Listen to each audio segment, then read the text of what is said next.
बिहार में बीजेपी को जिताऊ उम्मीदवारों की तलाश, जेडीयू वाली सीटों पर खास चल रही तैयारी। जानिए क्या है बीजेपी का पूरा प्लान। इंडिया गठबंधन की चौथी बैठक में भी नीतीश कुमार के संयोजक बनाए जाने को लेकर चर्चा नहीं हुई।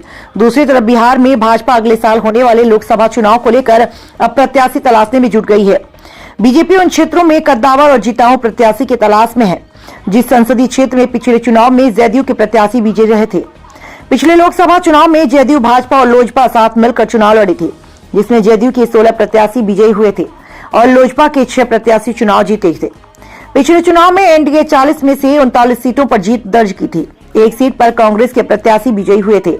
इस स्थिति में भाजपा की नजर उन 17 संसदीय क्षेत्रों पर है जो विरोधियों के कब्जे में है। पिछले चुनाव में जेडीयू के हिस्से में गई सीटों पर भाजपा की ओर से कई दावेदार हैं, लेकिन भाजपा जिताऊ उम्मीदवार की तलाश में है।